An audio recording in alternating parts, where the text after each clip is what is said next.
सिमरत मैं तेरा शरणा लिया। सिमरत है परमात्मा, सिमरत है सदगुरु। ये जीव जब तक परमात्मा के शरण में नहीं जाएगा उसको सुख शांति नहीं मिल सकती। अब परमात्मा को हमने तो देखा नहीं, अब जिसे देखा नहीं उसके शरण में कैसे जा सकते हैं। महापुरुषों ने कहा है,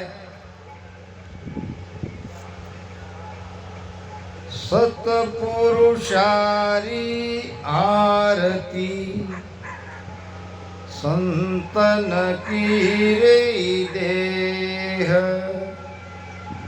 लखा जो चाहे अलख को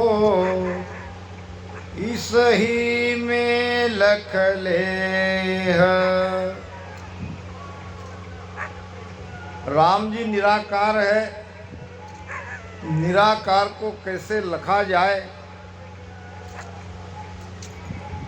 तो लखने का उपाय महाराज ने बताया है।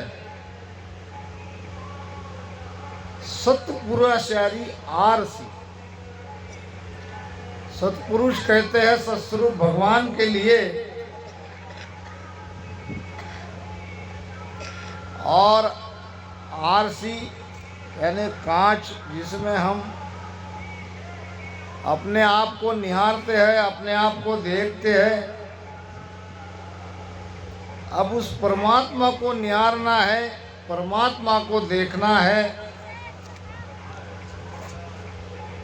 तो सतपुरुषारी आरसी संतन कीरी देह, संतों के भीतर में सत्स्वरूप भगवान को निरखा जाता है। जिसने राम जी को लखा है वो इसी तरह से उन्होंने लखा है। लखा जो चाहे अलग को, उस राम जी को, उस अलग को लखने का एकमात्र उपाय है, इस ही में लख ले, यानी सदगुरु में ही लखो। गुरु और परमात्मा दो नहीं है, दोनों एक है। गुरु मिलिया जब हर जी मिलिया, न्यारो नहीं रहाना हो। जब सदगुरु मिल गए तो मानो भगवान मिल गए। शब्द कहे जो ब्रह्मा कहीजे, जे मुख बोल सुनाना हो। गुरु मुख से जो वचन निकलते हैं वो ब्रह्मा के वचन है, वो परमात्मा के वचन है। गुरु मिलिया जब हर जी मिलिया। किसी संत ने कहा है, हरि दुर्लभ नहीं जगत में। परमात्मा को पाना संसार में दुर्लभ नहीं है। दुर्लभ क्या है? हरि दुर्लभ नहीं जगत में, हरिजन दुर्लभ होए। संत का मिलना दुर्लभ है। क्यों ऐसा कहा? गुरु मिलिया जब हरि जी मिलिया। संत मिल गए, मान लो परमात्मा मिल गए। हरि दुर्लभ नहीं जगत में, हरिजन दुर्लभ होए। हरि हेरिया हर ठोर मिले, हरिजन कहीं एक होए। परमात्मा कहाँ नहीं है? परमात्मा तो सब जगह है। ऐसी कोई खाली जगह नहीं है जहाँ परमात्मा नहीं है। फिर वो दिखते क्यों नहीं? हमें उसका एहसास क्यों नहीं? परमात्मा की पहचान कराने वाले सद्गुरु दुर्लभ है। सद्गुरु मिलने के बाद परमात्मा तो मिल ही जाएंगे। के सुख राम मोख जो चाहिए, तो गुरासु दूर न जाना हो। मोक्ष चाहिए तो सद्गुरु से दूर मत रहो। सदगुरु के शरण में रहो, सदगुरु की आज्ञा में रहो और सदगुरु के भेद से भजन करो, तभी परमात्मा मिलेंगे। सिमरत मैं तेरा शरणा लिया, ज्ञान सुनो है गुराजिरा मुखसु। गुरु के मुख से हमने कौन सा ज्ञान सुना? गुरु क्या ज्ञान देते हैं? गुरु केवल एक ही बात कहते हैं कि राम नाम रटन करो। बस यही एक राम नाम रटन की आज्ञा जब गुरुमुख से मिलती है तो शिष्य का मन डरने लगता है, कांपने लगता है। गुरु केवल नाम नहीं दे रहे, गुरु अपना पावर भी दे रहे हैं। गुरु में जो पावर है वो नाम के साथ हमारे भीतर आता है। इसलिए तो महाराज कहते हैं, तब मेरा मन बिया, बिया नाम डरा। ज्ञान सुनो है गुराजिरा मुखसु, तब मेरा मन बिया। अब गुरु के शरण में क्यों जाते हैं? गुरु के शरण में जाने का उद्देश्य है राम जी को पाना। अब राम जी को पाने का उपाय है प्रार्थना। कृपा कर हरि मेरे आओ। हे राम जी, आप कृपा करो, आप मेरे घट में आओ, आप मेरे हृदय में विराजो। सुन हो आद गुसाई। आद गुसाई नाम आदि अनादि का परमात्मा। जब सृष्टि नहीं हुई थी, जब तत्व नहीं बने थे, तब भी कोई एक था। एक सही तो हम अनेक हुए हैं। वो जो सृष्टि उत्पत्ति के पहले जो था उसको कहते हैं आद गुसाई। सुन हो आद गुसाई, खबर करो हर मोय आपत्ति की। हे राम जी, मैं था तो परमात्मा का अंश। ममो वांसे जीव लोका जीव भूता सनातना। ये जीव तो डायरेक्ट परमात्मा का अंश है, मगर ये अपने आप को भूल गया। अब भूलने के बाद वो विपत्ति में पड़ा, वो संकट में पड़ गया। अब मुझ पर क्या बीत रही है, ये जीवात्मा किस किस संकट से गुजर रहा है, हे राम जी आप इसकी खबर करो। खबर करो हरि मोय आपत्ति की, दर्शन दो ऊर माय। हृदय में प्रेम का घर है हृदय, और परमात्मा प्रेम से ही मिलते हैं। ये प्रेम हमारा आदि अनादि से प्रेम का नाता है। प्रेम से जगत बंधा है। भाव प्रेम से हम संसार में बसे हैं। बहुत लोग कहते हैं महाराज ध्यान नहीं लगता। मैं कहता हूं ध्यान क्यों नहीं लगता? आप जहां आपका ध्यान लगा है वहां से ध्यान हटा ही नहीं रहे हो, तो ध्यान लगेगा कैसे? अब हमारा ध्यान लगा कहाँ है और वहां क्यों लगा है? हमारा ध्यान लगा है हमारे परिवार में, हमारे प्रपंच में। अब हमने कब प्रपंच की भक्ति करी, हमने कब परिवार का नाम लिया, हमने कब आसन लगाए? नहीं लगाए, मगर हमने सत्संग करी, हमने प्रेम किया, हमने संसार के प्रति प्रीति करी। बस यही बात चाहिए परमात्मा को मिलने के लिए। जैसो प्रेम जगत सो तेरो, जैसो प्रेम जगत सूटे ऐसो हरि सो लागे ऐसो सायब सो लागे तो सुन तीरता वारन लागे तो सुन तीरता वारन लागे नाव तुरत घट जागे नाव तुरत घट जागे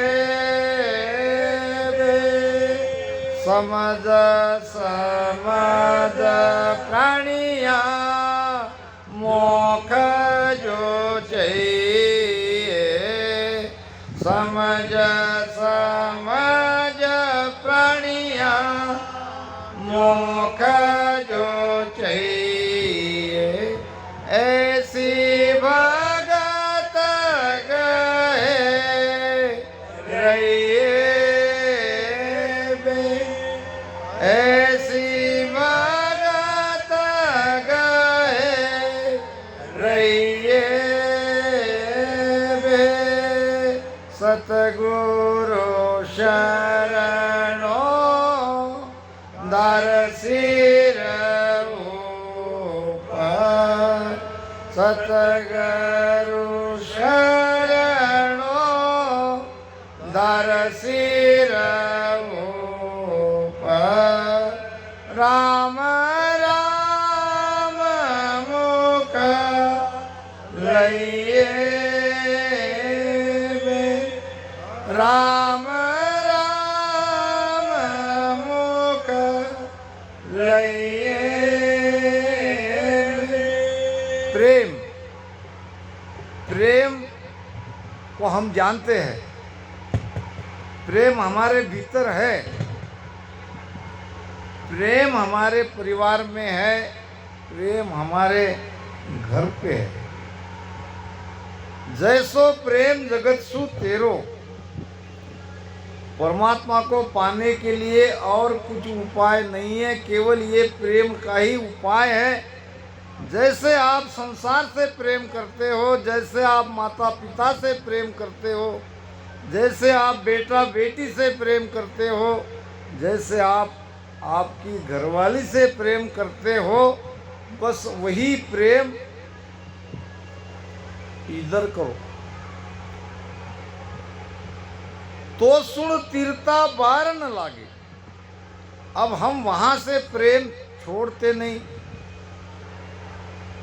वहां से प्रीति हमारी हटती नहीं और यहाँ बिना प्रेम से हम भक्ति में आ जाते हैं उद्धार कैसे होगा मोक्ष क्या है मोक्ष को हमने बहुत बड़ा एक बोझ बना लिया है बड़ा आसान है मोक्ष केवल आपको समझना है नानक साहब अपने कुछ शिष्यों के साथ किसी गांव में सत्संग के लिए जा रहे थे एक शिष्य ने पूछा गुरु महाराज अब कुछ ज्ञान चर्चा हो जाए कुछ हमारे मन में प्रश्न है उसका जवाब आप देने की कृपया ये कृपा करें क्योंकि रास्ता चलना है तो ज्ञान भी होता रहेगा रास्ता भी चलता रहेगा यानी हम रास्ते से चलते रहेंगे तो नानक साहब ने कहा पूछो शिष्य ने पूछा परमात्मा पाने का सबसे आसान उपाय क्या है वो मार्ग जिस मार्ग से हम परमात्मा को पा सकते हैं जिस रास्ते से नानक साहब अपने शिष्यों के साथ जा रहे थे, वहाँ खेत में कुछ किसान भाई खेती का काम कर रहे थे। धान की उगाई हो रही थी। नानक साहब ने कहा, देखो कि क्या हो रहा है। तो शिष्यों ने कहा, किसान अपने खेत में काम कर रहे हैं, कुछ मजदूर है। क्या काम कर रहे हैं? तो धान की बुआई कर रहे हैं। कैसे बुआई कर रहे हैं? तो वहाँ से कैरी से, यानी एक जगह से धान को उखाड़ के यहाँ खेत में लगा रहे हैं। नानक साहब ने कहा, यही उपाय, यही है उपाय। यहाँ से उखाड़ो, यहाँ पे लगाओ। प्रेम को वहाँ से उखाड़ो, यहाँ पे लगाओ। छोड़ना नहीं है, त्यागना नहीं है, आसक्ति का त्याग करना है। मन में जो ममता भरी है उसको छोड़ना है, मोह को हटाना है, यानी इसको परिवर्तन करना है। जो यहाँ लगा है उसको इधर लगाना है। बस इतनी सी बात है। मोक्ष यानी बंधन से मुक्त होना। अब ये बंधन ऐसा है कि हमें किसी ने बांधा नहीं है, हम स्वयं ही बंधे हैं। जब स्वयं ही बंधे हैं तो स्वयं को ही खोलने का उपाय करना चाहिए। गुरु तो मार्गदर्शक है, गुरु तो सहायक है, गुरु तो भ्रम को दूर करने वाले हैं। जब हम स्वतः तैयार नहीं होंगे तो गुरु भी कुछ नहीं कर सकते। अब हम छोड़ना कुछ नहीं चाहते हैं। जैसा प्रेम हमारे संसार में लगा है वैसा ही हम लगा रखना चाहते हैं, और गुरु को कहते हैं कि हमको मोक्ष दिलाओ, हमको बंधन से मुक्त कराओ। गुरु क्या करेंगे? गुरु ने तो जो भी कृपा करनी है आप पर कर दी। परम पद को प्रेम आपको आप ही माई, परम पद को नाम आपको आप जपाई, परम पद को ध्यान आपको आप ही धारे, परम पद में उलट आपको आप ही तारे। महाराज ने तो सीधा कर दिया, महाराज ने पूरा ज्ञान क्लियर कर दिया। परम पद को प्रेम आपको ही करना है, और वो परम पद आपके ही भीतर है। आपको ही आपको परम पद को खोजना है और परम पद में प्रेम करना है। परम पद में प्रेम करने का उपाय है, सबसे पहला प्रेम सद्गुरु पे करना है, और फिर सद्गुरु जो शब्द देते हैं उस शब्द को प्रेम करना है, शब्द को प्रेम से रटन करना है। परम पद को नाम आपको आप ही जपाई, वो नाम भी आपका है और आपको ही जपना है। परम पद को ध्यान आपको आप ही धारे, परम पद कोई अलग नहीं है, वो आपका ही पद है, आपकी ही आत्मा का पद है। आपको ही आपको खोजना है, आपको ही स्वयं को पाना है, और परम पद को ध्यान आपको आप ही धारे, और परम पद सो उलट आपको आप ही तारे। क्या कह रहे महाराज? आपको ही उलटना है और आपको ही आपका उद्धार करना है। और शरण कोई नहीं चाहिए, आप ही उलट आप में रही। ये कब की बात है? जब गुरु से भेद मिल गया और हमारी ध्यान की यात्रा प्रारंभ हो गई। धीरे धीरे गुरु भीतर के गुरु की पहचान करा देता है, और फिर आपको आपके ही स्वरूप में जाना है, आपको ही पाना है, आपको आपका ही स्मरण करना है। ये है बंधन से मुक्त होने का मार्ग। एक गुरु अपने कुछ शिष्यों के लिए ज्ञान दे रहे थे, और वो ज्ञान भी ऐसा था कि प्रत्यक्ष कृति द्वारा बताना। कुछ ज्ञान तो मुख से दिया जाता है, कुछ ज्ञान कृति के द्वारा दिया जाता है। अब जड़ चेतन की ग्रंथि का विषय चला था, जड़ ने चेतन को पकड़ा कि चेतन ने जड़ को पकड़ा। चेतन ने जड़ को पकड़ा, जड़ तो चेतन को पकड़ ही नहीं सकता है, मगर शिष्य समझ नहीं रहे थे। फिर गुरु महाराज ने एक दिन ऐसे पेड़ को पकड़ लिया और चिल्लाने लगे, बचाओ बचाओ बचाओ, मुझे पेड़ ने पकड़ा है, मुझे पेड़ ने पकड़ा है। वहां से कोई एक संत आ रहे थे और संतों के साथ कुछ शिष्य भी थे। अब शिष्यों ने कहा, गुरु महाराज, ये संत महात्मा कह रहे हैं कि मुझे बचाओ, मुझे बचाओ, मुझे पेड़ ने पकड़ा है। बेचारे को आप छुड़ाते क्यों नहीं? गुरु महाराज ने कहा, मैं क्या, दुनिया का कोई आदमी इसको पेड़ से छुड़ा नहीं सकते, छुड़ा नहीं सकता, क्योंकि इन्होंने स्वयं पकड़ा है पेड़ को। छोड़ना है उसको। छोड़ना उसी को है। बंधन में हम ही आए हैं, बंधन से मुक्त हमको ही होना है। कैसे होना है मैं बताता हूँ। पहले आपको ये रचना कैसे हुई। मूल में प्रकृति और पुरुष दो आदि अनादि से है। प्रकृति और पुरुष। प्रकृति दृश्य है, पुरुष दृष्टा है। दृष्टा दृश्य समझ गए? दृश्य यानी जो दिखाई दे रहा है, ये सब प्रकृति है। प्रकृति नाम माया, माया दिखती है। और पुरुष है दृष्टा, यानी देखने वाला। जो देखने वाला है वो कभी दिखेगा नहीं। आप एक चीज शरीर की नहीं देख सकते।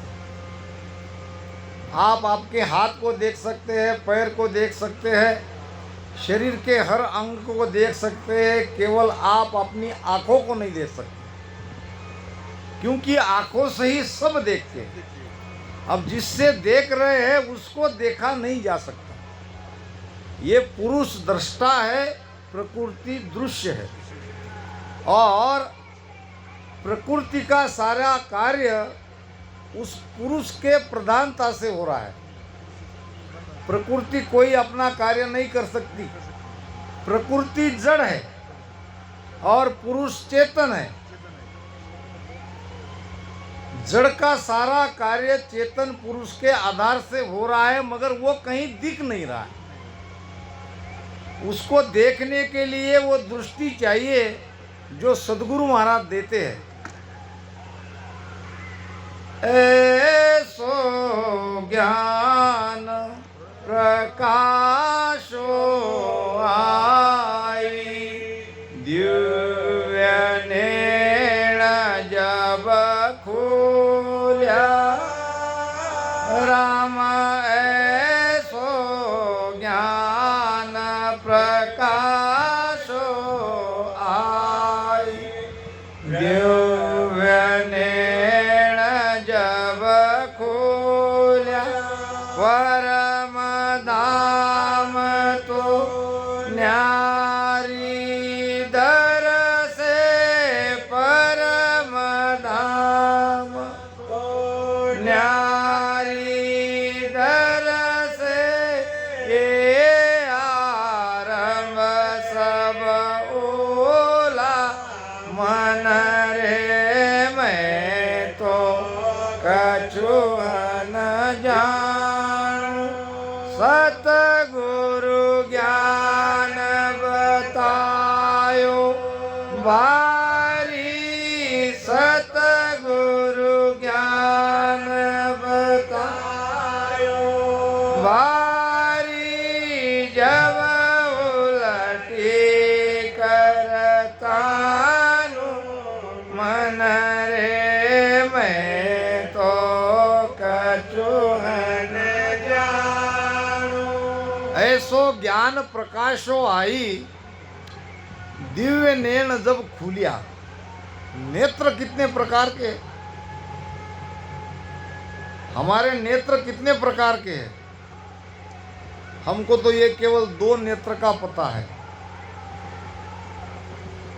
2 नेत्र है हृदय के। महाराज कहते हैं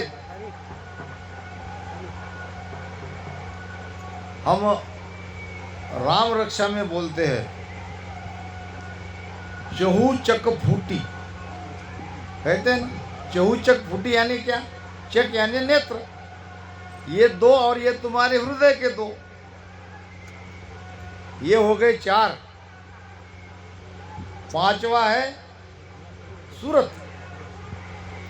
यानेना नहीं देखिया अजब अनुपम चेना सुख राम सूरत सुदेख कर अब भाकत हूँ बेना।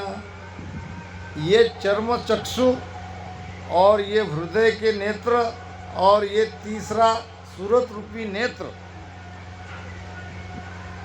अब ये नेत्रों से भी परमात्मा का दीदार नहीं कर सकते। उसके लिए चाहिए दिव्य नेत्र, वो दिव्य दृष्टि चाहिए। वो दिव्य दृष्टि देते हैं सदगुरु। ऐसो ज्ञान प्रकाशो आई दिव्य नैन जब खुलिया। उसको तीसरा नेत्र भी कहते हैं। ये तीसरा नेत्र ही दिव्य नेत्र है। और फिर अंत में आता है जिसको हम देख रहे हैं उसकी दृष्टि चाहिए।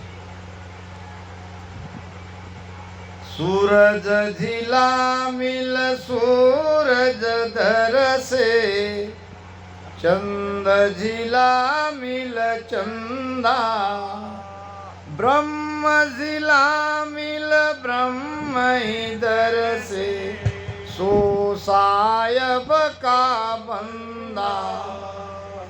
बहुत लोग कहते हैं और मैं बार बार इस YouTube के माध्यम से फेसबुक के माध्यम से सबके सामने ये प्रस्ताव रखता हूँ, हाथ जोड़ के प्रार्थना करके कहता हूँ कि भाई आप अमर लोक को सूरत से कैसे देख रहे हो, जबकि सूरत वहाँ जाती नहीं। सूरत दौड़ सुई 12 महाराज कहते। सुनने परे देखने आगे सूरत दौड़ सुई 12 और के सुखराम सुनो बैरागी वो सतधाम हमारा। वो तो सुनने के परे है और वो तो देखने के परे है, वो तो सूरत के परे है। अब जो सूरत के परे है उसको सूरत से कैसे देखते हो? तो उसके लिए चाहिए जैसे सूरज झिलामिल सूरत देखे। झिलामिल कहते हैं प्रकाश को। जैसे हम सूरज को सूरज के प्रकाश से ही देखते हैं, सूरज को और किसी प्रकाश से देख ही नहीं सकते। मान लो सूरज ने अपनी रोशनी फैलाई नहीं और निकला है, क्या दिए से देखोगे सूरज को और वो सूरज दिखेगा? सूरज को देखना है तो सूरज का प्रकाश चाहिए। सूरज के प्रकाश से सूरज को देख सकते हैं। चंद्रमा को चंद्रमा के प्रकाश से देखा जाता है। उसी प्रकार ब्रह्म को यानी इस आत्मा को, यहाँ ब्रह्म आत्मा के लिए कहा है, ब्रह्म झिलामिल ब्रह्म ही दर से, ब्रह्म के प्रकाश से, आत्मा के प्रकाश से ही आत्मा को देखा जा सकता है। बात तो ये होनी चाहिए। न मेरे प्रश्न का जवाब आता है, न अपने तरफ से कुछ कहते हैं। बहुत ऊपर बताते हैं यहाँ धुन लगी है। भाई धुन सुन रहे हो? महाराज कहते हैं कि सुनने के परे चीज़ है और तुम सुनने की बात कर रहे हो, तुम देखने की बात कर रहे हो। मुझे ये दिख रहा है, मुझे वो दिख रहा है। मैं सत्संग देख रही हूँ, मैं गुरु महाराज देख रहा हूँ। ये देखने की चीज ही नहीं है, ये आकार में ही नहीं है, तुम कैसे उसे देखते हो? आत्मा को देखना है तो आत्मा का प्रकाश चाहिए। वो जब तक प्रकाश, वो नेत्र हमारे खुलते नहीं है, तब तक हम उस देश में नहीं पहुंचे। ये पक्का प्रमाण। तो विषय हमारा चल रहा है।